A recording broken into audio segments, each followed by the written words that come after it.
ஆகா கல்யாணம் சீரியல்ல மகா வந்து வீட்டை விட்டு வெளியில போயிட்டு இப்போ கோயிலில் உட்காந்துருக்காங்க இல்லையா. ஸோ மகா எங்கே இருக்கா அப்படின்னு தெரியாமல் வந்து பார்த்தீங்கன்னா இங்கே ஆளாளுக்கும் ஒவ்வொரு பக்கமும் ரோடாக தேடி பார்க்குறாங்க. நைட்டு ஃபுல்லாக தேடி பார்க்குறாங்க, மகாவை கண்டுபிடிக்கவே முடியல. அதே டைமில் மறுநாள் காலையில் எல்லாருமே டயர்டாகி வீட்டுக்கே வந்துட்டாங்க. எல்லாருமே மகாவை கண்டுபிடிச்சிட்டிங்களா அப்படின்னு கேட்குறாங்க. இல்லை, எங்கே தேடியும் மகாவை கிடைக்கவே இல்லை அப்படின்னு சொல்கிறாங்க.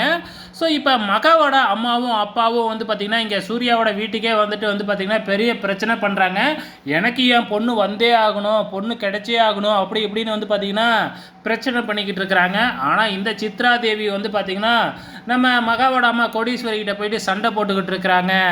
ஸோ இப்படி வந்து பார்த்திங்கன்னா என்ன பிரச்சனையாக இருக்கும், எங்களுக்குள்ளே எந்த பிரச்சனையுமே இல்லையே, நேற்றைய வரைக்கும் நல்லா ஜாலியாக தானே இருந்தோம், இப்போ திடீர்னு மகாவை காணும்னா என்ன செய்கிறது அப்படின்னு பேசிக்கிட்டு இருக்கிறாங்க.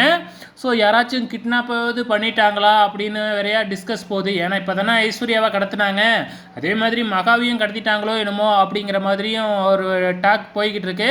ஸோ இப்போ கோயிலில் மகா உட்காந்துருக்காங்க இல்லையா, மறுநாளும் விடிஞ்சிடுது.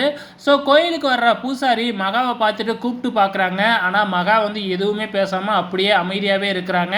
நம்ம பூசாரிக்கு வந்து பார்த்திங்கன்னா மகாவை தெரிஞ்சிருக்க மாட்டுக்கு. ஏன்னா வந்து பார்த்திங்கன்னா அந்த குடும்பத்துக்கும் அந்த பூசாரிக்கும் ஏதோ சம்மந்தம் இருக்காட்டுக்கு.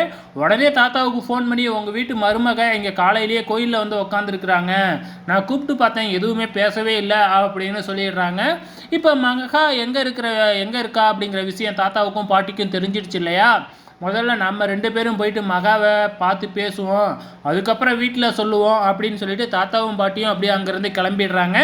இதுக்கு அப்புறம் என்ன நடக்க போகுது அப்படிங்கிறத நாளைக்கு தெரிஞ்சுக்கலாம்.